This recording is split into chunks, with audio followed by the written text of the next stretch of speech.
And now it is my sincere pleasure to welcome Marcus Brubaker. Marcus actually delivered our first keynote at our very first AI Summit and Career Fair back in 2019, and we're so delighted to have him back here today.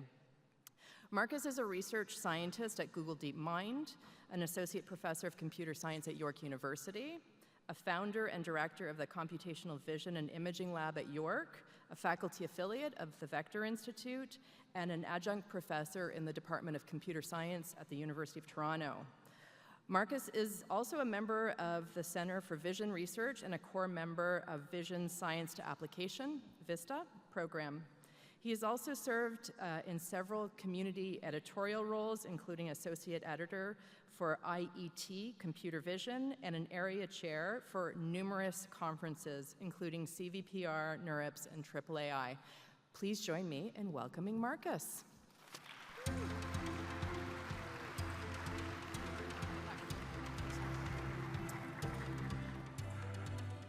All right. Well, thank you, Melissa, for that introduction. And thank you all for your time and attention listening here, and Vector for inviting me to give this keynote.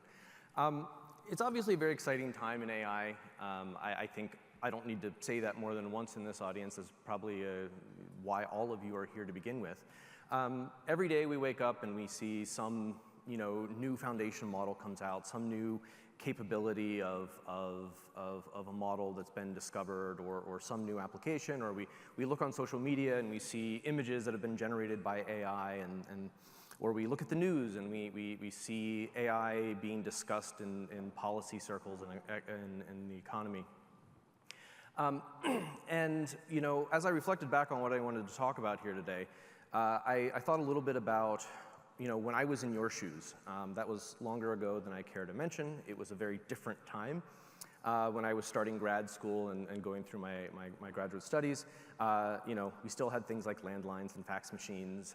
Netflix was around, but they were busy mailing DVDs. And conferences like NeurIPS and CVPR were relatively small affairs. They probably weren't too many more people than are here today, right? Which, of course, is a big contrast to where we are today, where, for instance, those conferences routinely top 10, 15,000 people. And so I thought about that time, and obviously a lot has changed, but some things probably haven't. And I remember thinking back to being very excited about starting my program, being very nervous, anxious about, am I in the right program? Do I have the right supervisor? Am I working on the right projects? Is the project going to be successful? Is the paper going to get published? And I think all of it actually kind of came back to this concern about, is what I'm doing going to have impact? Because I think that's ultimately why we're all here today. We see an opportunity for AI to have impact, and we want to be part of that, okay? And impact can come in lots of different ways. But I've been very fortunate in my career to work on a number of different projects that have had a fairly substantial impact. And so I'm going to talk to you about some of the lessons that I've learned about from those projects over the last years. And then at the end, I will wrap up with a few kind of thoughts kind of looking forward as well, okay? And so let's dive in here. The first lesson that I want to share with you is, may sound a little weird. Technical advances are not impact, okay? That is going to sound weird, I'm sure. This is a technical field, right? My background's computer science. And I love the technical details. I love looking at the mathematics and the code and digging into the details of these problems. But those technical advances are great, and they're critical, and they're necessary. But in and of themselves, they're not enough to really have the big impact that we should all be striving to have. And I want to illustrate this with a story of a project I worked on called STAN. And STAN goes back a ways, all the way back to a paper that was published in 1987. Before I suspect most of you were born. I was 5 when this paper came out, called Hybrid Monte Carlo. And you don't need to know this paper. You don't need to know what this does. You don't need to know anything about this, other than I'll just tell you that it's a method for doing statistical inference, okay? So statisticians that want to analyze data might want to use methods kind of like this, okay? So this came out in 1987, and it, within about 10 years, by the late 90s, it had been recognized as this is the better way to do statistical inference, okay? But nobody used it, okay? Applied statisticians and people like political scientists and economists and and people doing that sort of statistical analysis were not using it. And even as late as 2011, whenever the STAN project got started and I got involved in it, people were still not using it. They were still using older algorithms, things like Gibbs or Metropolis Hastings for people that know those sorts of things. They weren't using this. Why? Well, there's a bunch of reasons why, but the short version is it was not easy to use. And we hadn't really found the right way to kind of package it and make it accessible to those statisticians, the people that really ultimately needed this technical advance the most. And so that was the genesis of the STAN project, and we released the first version in 2012. The early version was a very, very minimal thing. It basically was just HMC, that algorithm that I mentioned, a few other algorithmic details, and it was very Spartan, command line interface, minimal R thing. But within a couple of years, it very quickly gained traction, has become one of the dominant packages for statistical estimation, and is now, the paper has been cited thousands of times. STAN has been used, literally thousands of times for statistical analysis all over in all sorts of disciplines. It was used to verify the discovery of gravitational waves a couple of years back. It was it's used by political scientists to track polls. And so it has gone on to have a very large impact. But the technical advance, HMC, it wasn't enough on its own. There needed to be something more in order to make it successful and make it impactful. Right? So it took this, STAN as a project, took this powerful technical advance, but then packaged it in the right way, okay, in order to make it accessible to those that needed it most. And this isn't just about, applications of technology. This is also about in research itself. We see this all the time. And so in AI research, there's a couple of examples that I can give. Diffusion models, which some of you might know as being kind of the way that the state-of-the-art image and video generation models all work today, was originally proposed in 2015, well before we started seeing them be very successfully used in 2020. Convolutional neural networks, mainstay of computer vision architectures for many, many years, had a huge impact on the field and on machine learning and AI generally, was originally proposed in the 1970s by Fukushima, and wasn't really successfully applied to anything until the 1990s by Jan LeCun and others.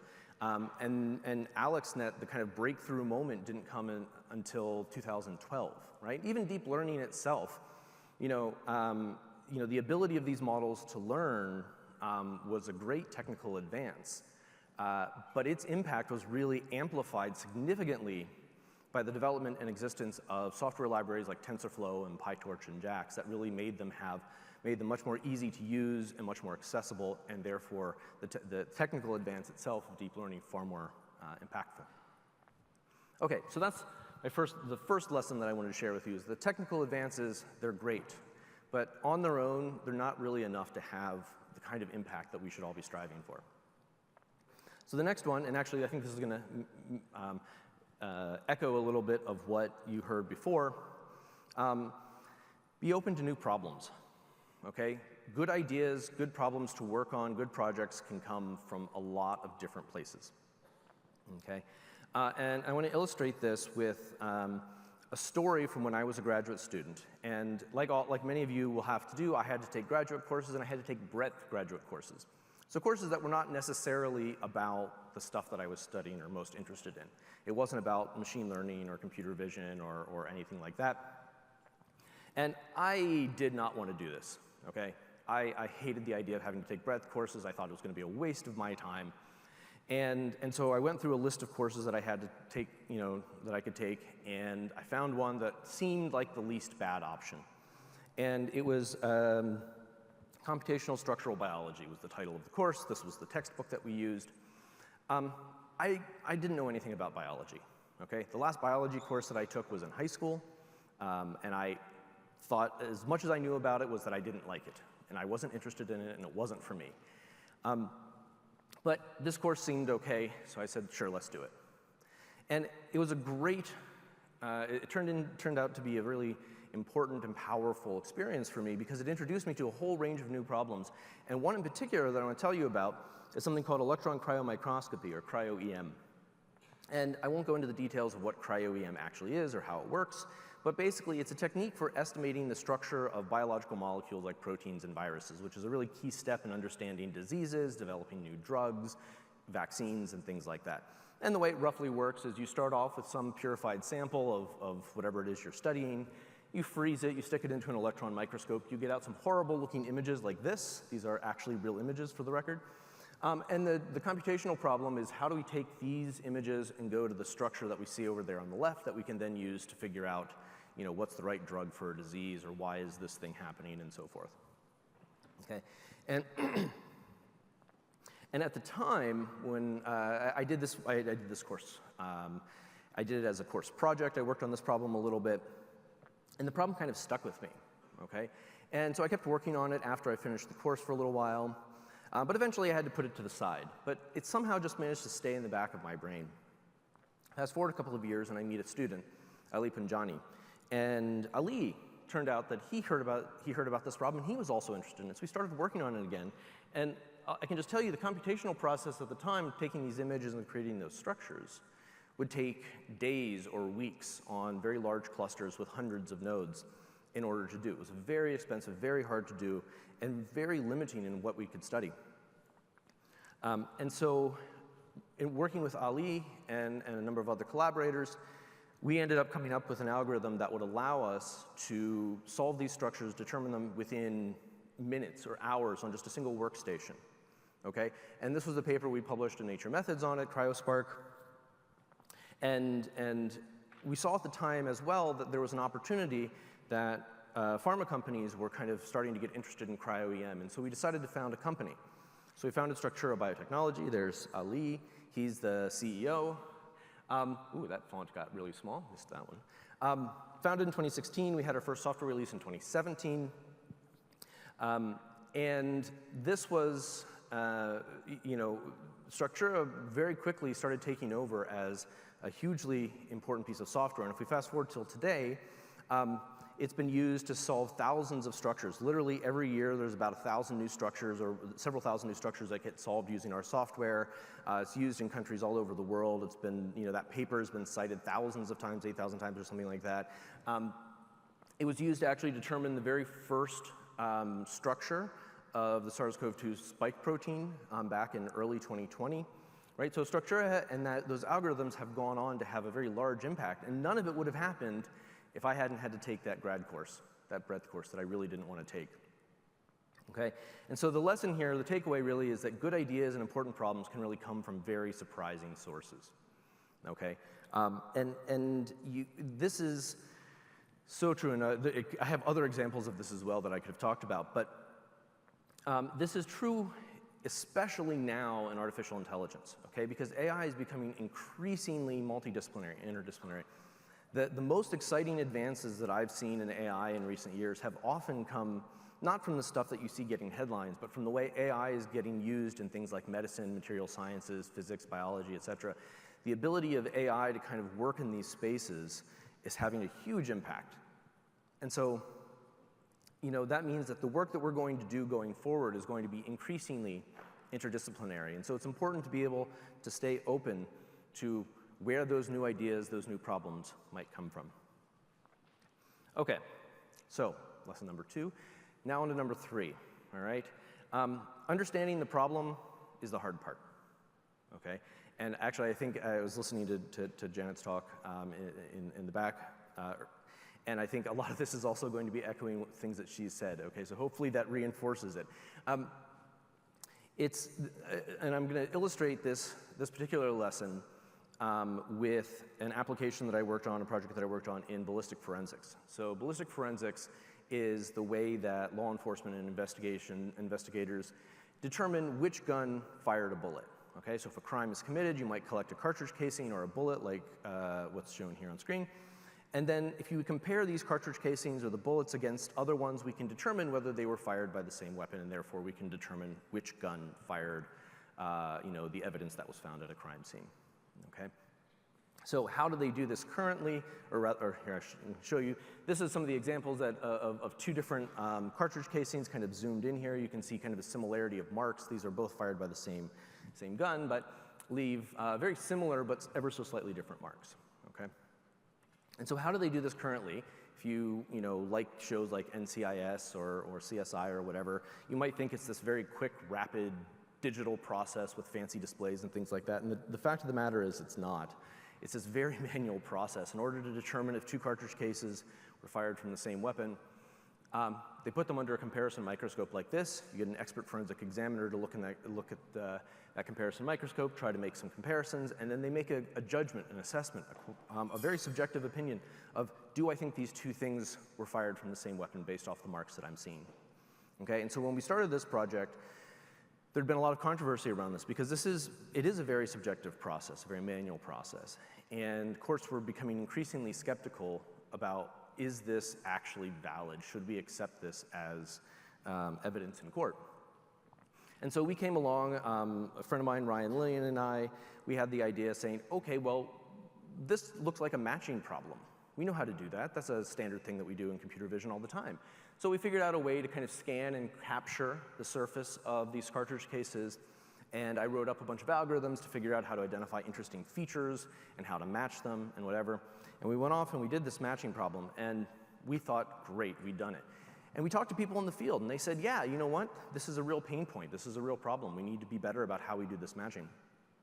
But the problem was the field really wasn't ready for it. And it wasn't really the problem that they needed to have solved then. Okay? In fact, courtroom and investigation, and criminal investigation, things like that, it's a very conservative space where they don't take new techniques and new approaches lightly, because obviously it's a matter of justice. Is somebody going to be given a fair trial? Because if you bring new technology into a courtroom, that will be cross-examined, right? So what we actually ended up having to do was just validate the process of scanning these cartridge cases first. And so we did a bunch of work where we collected a bunch of cartridge cases, we scanned them, and then we sent the scans and a piece of software to forensic examiners, and we said, examine these two scans and tell us if you think that they're a match or not. Do your process, but use this instead of a comparison microscope. So this is kind of a virtual comparison microscope. And we had to do a very detailed study to determine, is this way of matching cartridge casings at least as good as doing it manually the old way using those comparison microscopes? All right? And as it turns out, yes, and we were able to go on. Cadre has now sold the systems and software that do this to law enforcement agencies all over North America and beyond. RCMP, FBI, ATF, kind of the usual list of suspects that you might imagine have all worked with this technology and bought these systems. But figuring out what the right problem to solve was really the hard part. Okay. It wasn't what we thought it was at the beginning. We had to do something else first before we could get there. And now, Cadre's kind of validated this a bit and now is able to start looking at these next more complicated problems of matching. Okay? But figuring out what the right problem is and how is often, 90% of the work. And it goes beyond, it's somewhat made worse by the way that we teach machine learning in university and grad school and the courses that you're going to take. And when you take a machine learning course, what happens? Well, you have an assignment, they give you some data, they say, here are some images, here's some text. They give you a desired output. They say, oh, here's a class label for the objects in there, or here's the translation of that text to something else. And then they give you a metric. They say, oh, compute the blue score for the text, or compute the recognition accuracy, or segmentation accuracy, or whatever. They give you the metrics, and then they say go, right? But in reality, most of the time, 90% of the work in the real world is figuring out those first three parts. What's the data set? What's the output? And how do I measure success, okay? And so understanding the problem is hard, and something you have to keep in mind, and this comes up even in research. People talk about in research the idea of kind of research momentum of a PhD student who's just started, paper after paper after paper or something like that. And that really comes from them having developed a very deep understanding of a particular problem. And the first few years are very slow and very difficult as they build up that understanding. So be prepared for that, be ready for that. And I've seen this in lots of places. I've mentioned, Stan and Cadre and Structura, but also, I spent 2 years working as a research director at Borealis AI as part of the Royal Bank of Canada. And literally every day of my time there at RBC, we saw this over and over and over again. Okay, so 3 lessons looking back over my career that I wanted to share with you. Technical advances alone are not enough. Be open to new problems and new ideas. They will come from surprising places. The last example of forensics, by the way, came about because my friend Ryan went to a wedding, and he was seated next to a forensic examiner that he didn't know at that wedding. That was it. That was the beginning of the project. If he had been seated somewhere else, or if he hadn't taken the time to talk to that person, that project wouldn't have happened. Okay? And understanding the problem is the hard part. All right? So this is looking backwards, and I know we're going to have an opportunity for questions coming up here soon. So start thinking. What do you want to ask? But I'm going to take a moment to answer what are some really, really common questions that I get all the time from people in your position, students or aspiring students, and try to kind of answer them off the bat. But feel free to ask more about this if you feel like I haven't given enough of an answer for you. So the first thing that I want to share is I often get asked by students, am I too late? Did I miss the boat? We see all this exciting stuff happening around us in AI, and we think, and we see how fast the field is moving, how rapidly things are changing, and then you look at like, oh, I got to spend 2 years doing my master's, or 5 years or 7 years doing a PhD, right? By the time I graduate, is everything going to be done? Will I have missed the boat entirely? And so the first thing that I want to say is no, you're not too late. And part of the argument for why I say that you're not too late is something called Amara's law. It's not actually a law, it's a bit of an adage that was coined, but it's a really important one. It's something to keep in mind, and I've generally found it to ring true, which is people tend to overestimate the short-term impact of technology and underestimate its long-term impact. And there's lots and lots of examples of this, but I think this is the same thing that's happening right now in AI. We see a lot of excitement around Gen AI and things like that, and people are expecting and saying that the world's going to change by next year. Okay? Oh, this new technology, it's going to fundamentally change career X, or it's going to completely change the way we do Y or whatever. And that's going to give you the impression that, oh, by the time I graduate, everything's going to be done. But I'm going to tell you they're probably wrong. And you don't have to go back very far to see lots of predictions about how certain technologies that we've seen come out in the last 3 to 5 years are going to change things, and understand and recognize that, no, that hasn't happened for a variety of reasons. And so this is good news for you, though, because the hard part of technology is actually getting it out there into the world. That takes a long time, because it takes time to understand the technology, understand where it can be deployed, get the deployments out there, get people to change the way they want to work and operate. Okay? That is a long, long process, and it takes lots of time. And so you're not too late. Okay? There's lots of things to do, and there's going to be plenty to do whenever you graduate. All right? So the second question that I often get is, what should I work on? What's the, what should I do? And I can't answer that. Making predictions is a fool's errand in this space right now. Anybody who tells you what they think is going to happen next year is almost certain to be wrong, okay? So I'm not going to do that. But I'm going to tell you where I think you should look for the things to work on, okay? And that's to focus on places where the connection between AI and people happens, okay? Because we've built this really big, complicated, powerful tool that is AI, okay? And we're not done building it. We're still figuring out how to build it better. And we also don't really know how to use it very well, okay? And so I think there's a huge amount of opportunities in understanding how we can better deploy these things, how we can tweak the things that we're doing, small changes in the ways that we build these AI systems that will make them more usable by people, more usable in downstream applications. So focusing on that interface. And I haven't talked too much about my more recent work. I've been working in generative modeling of images and things like that, like lots of people are. This is just a couple of relatively recent projects looking at this, but this has actually been a big focus of mine in the last few years, looking at how can we take these powerful image generation models that we've seen come out and actually make them more useful for people that want to create things. If you're a graphic designer and you want to generate some images, make sure that it has the right color palette. How do we actually control a generation model to make sure that it does that, right? How can we make editing images like giving glasses to the painting here, or changing Van Gogh's appearance, easier for people to do? Okay, those are the tasks that people actually want to solve. And so, how can we use the tools that we have, change the tools that we have, and adjust them in order to make these things more possible and accessible. So with that, I will thank you for your attention. I want to thank my lab at York and many, many other wonderful collaborators that I've had the opportunity to work with over the years that have made so many of the things I've just talked about possible, and happy to take any questions you might have.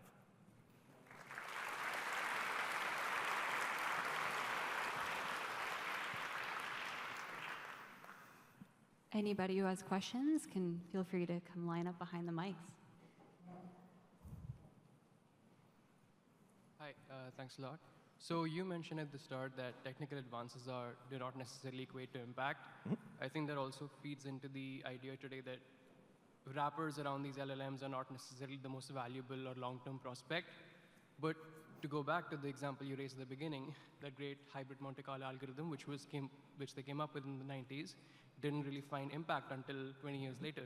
So do you think wrappers have value? And if so, what is the right way to think about building on top of the existing models that are there today that can potentially create impact in people's lives in 5 years' time, 10 years' time?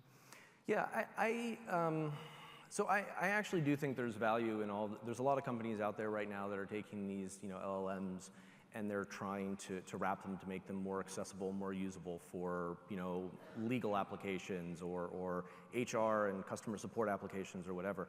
And I mean, that's not the type of work that I do personally as a researcher, but I actually think there is a lot of value in that, because really what those people are doing is actually a lot of exactly what I just said, which is they're going out and they're saying, lawyers, how can they benefit from this? And how can we improve their processes and make the things that they do every day and the time that they have to spend on things, how can we make that better? And LLMs and chatbots and those sorts of things are this very powerful tool that honestly we're still figuring out how best to use. At GDM every day I hear about some new use case that people are making use of Gemini internally that is surprising to me, right? And so I do think there's value. I think calling them wrappers is maybe the wrong way to think about it. I think finding the problem to solve and the right technology to solve it. And just for the record, not every problem is going to be solved with an LLM. I think that's important for everybody to understand. But yeah, so I do think there's value in that kind of work and those sorts of products, for sure. So much. Yeah. Thank you very much, Dr. Brubaker. So I'm an applied machine learning myself, machine learning engineer myself. My name is Guan, and I'm really wanted to connect to your final section where you've said application of technology. I'm wondering if you have insights to students or graduates who's going into the industry, and then they have so many different techs ahead of them that they are not sure which one to apply or which one to learn about. Do you have suggestions in terms of general adaptation for them? You mean like what technologies to focus on, or? Like, let's say there is a problem, and how should I select technology or solution? Do you have any general insights? Yeah, it's a great question. You're right. There's, anytime you find some new problem that you're going to work on, you have to ask yourself what's the right tool. And the first thing that I always tell students and kind of early engineers is start simple. Do the dumbest thing first. Honestly, I've seen so many projects get derailed because students think that, oh, there's this amazingly cool new paper that I just read at NeurIPS that would be perfect for this. I'm going to go do that, right? And they spend 6 months implementing this crazy new model and this new training regime and trying to get it working. And then nothing works. And then they eventually find out that, oh, shoot, my data is not very good. Or I don't have the right outputs, or this is, the loss function that I'm using just doesn't make any sense, or whatever it is, right?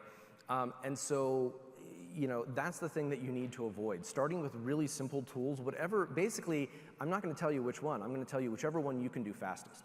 Start there, right? Start something simple, get into the data, look at the data. Every single project I've ever worked on, somewhere in the project, somebody has discovered that something wasn't working, only because their data was not what they thought it was, okay? So the faster you kind of close the loop of the problem you're trying to solve, the better that you're going to be, even if that means starting with something really stupid or really simple, right? I can't tell you how many problems are very well solved with something very, very basic like XGBoost, right? Yeah.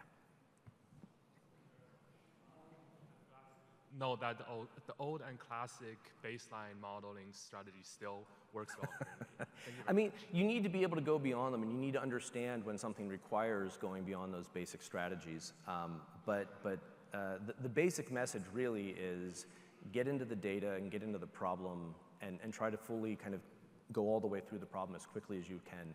And whatever tool that might be, whether it's deep learning, whether it's XGBoost.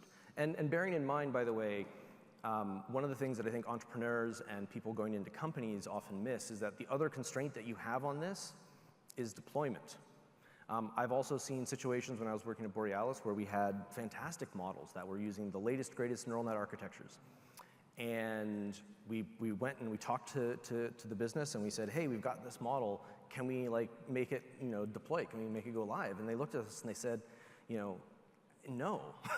We can't, we don't have the resources, the hardware resources to deploy that appropriately, or we don't have, that will require building out a massive amount of extra infrastructure to deploy that at scale, or we need to validate the model, and validating this model is going to take a long time and be really hard. So, those are the other constraints that you have to keep in mind, and oftentimes your options, when you keep all of that stuff in mind for any given problem, get very narrow very quick.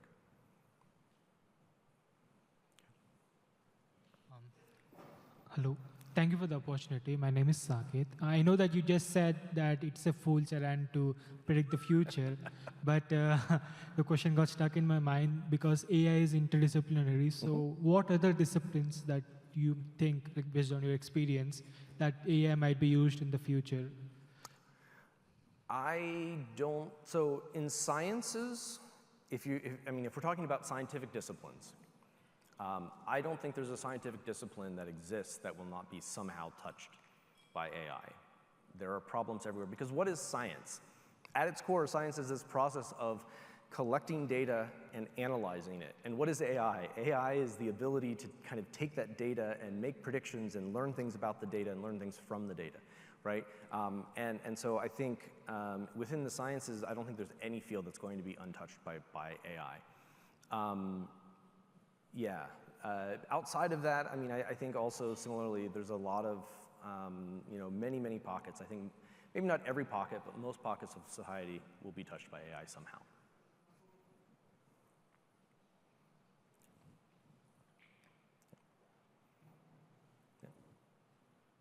Thank you so much for those questions. Okay. All right. Thank you.